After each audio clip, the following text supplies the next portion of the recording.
Hi everyone, it's Coach Shanice here, and I'm popping in to answer a question that I get quite often. So some people have asked me many times, well, what made you start coaching? So the bottom line is I have been in the corporate space for 25 plus years. In the early part of my career, when I was at an entry-level position, I had to search far and wide to find personal development opportunities when I was entry level. I mean, I had to really do some deep dive searching, and then I had to justify when going to my leader to ask if they would pay for me to attend those conferences or seminars or whatever it was that I found that I felt that I would be gaining development for. Now, don't get me wrong, I could find a mentor at any stage of my career, but if I wanted some deep coaching or some hands-on development or some type of personal development opportunity that was really structured and tailored to a particular thing that I felt like I wanted to develop my skill set in, I had to search very, very deeply and widely in the entry-level world. Then when I ended up being in management, the pickings got a little bit better, but they still weren't that great. So let's say we got about a 15 to maybe 20% increase in the opportunity. So entry level, little to nothing. Management, about 15 to 20% increase in my options within the company. And then when I would search for things externally, I still would justify the reason why I needed to go to that, how the company would benefit from me going, what would be the win-win for both of us. So what I learned in working with mentors was to ask them sometimes, what trainings or seminars or programs did they recommend you go to. Then I also learned when you join a professional board or some other organization, a lot of times they have trainings or conferences that you can attend. So the final thing was I realized that even in middle management, the amount of coaching that goes on with employees is pretty minimal. It's more or less your boss doing some coaching for you. It's not structured. It might be these one-on-one meetings that you schedule, and it's just not what you would get if you were working one-on-one with a true coach and not your leader. So that also made me say, this is something where I feel that people in those areas could benefit a lot more if there was someone who knew the challenges, knew some of the things that women struggle with in this space.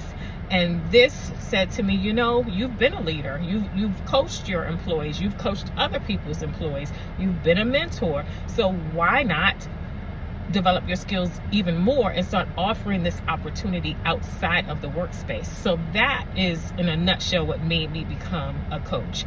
I wanted to provide an offering where I saw that there was lack, or that there was minimal access, and that there was just reduced opportunity, like to open it up more broadly, to give people who really had a thirst to grow professionally, to grow personally, give them more of an opportunity, more access, more of a space where they could be heard, where they could be respected, but also where they could be challenged, someone who could help them find their blind spots. And these are things that sometimes, or oftentimes, I found in that corporate space you're not getting, especially if you are a woman, especially if you are an African American woman. So I'm speaking from the space of, I'm an African American woman. I have over 25 years in this space, and while I may have gained opportunities, I fought for them. I searched for them. No one tapped me on my shoulder and said, hey, I think you should go to this.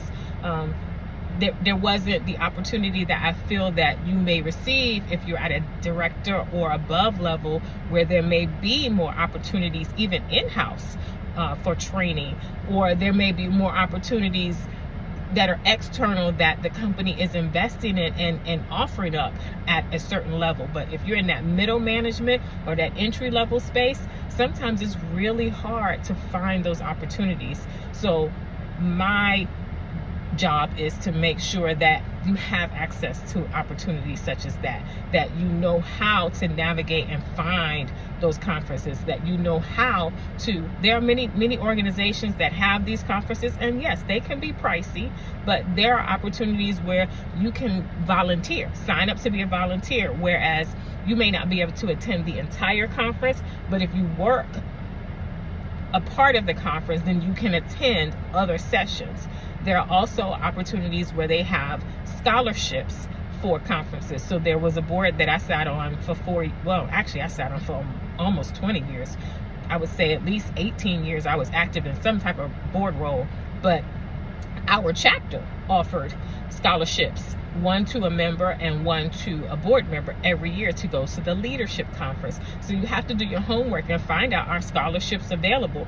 And if you truly want to go, then you have to build the business case and explain or present to your leadership why it's a good thing for you to go. What's going to be the benefit for them if you go to this 3-day conference, this 2-day seminar? How will the company benefit? How will you as an individual employee benefit and grow from attending? So these are things that you have to map out and present them in a way that is compelling enough for them to say, okay, we'll sign off and let you go. So let's be real. I know that companies don't invest a ton of money in personal development as they may have in previous years, but there still is money earmarked for that. So you have to ask. You don't know unless you ask. So you have to ask your leaders, hey, do we have a training and development or a learning development or professional development budget for our team? If so, what does that look like? What are our opportunities? And make sure that you are an employee who's in good standing, that you are getting, good performance ratings, that you are contributing to the team and the growth of the business, so that it's a no-brainer when you ask about attending. They won't have to question, well, why would we spend money to send you? Make sure that you are in standing to make them want to invest in you.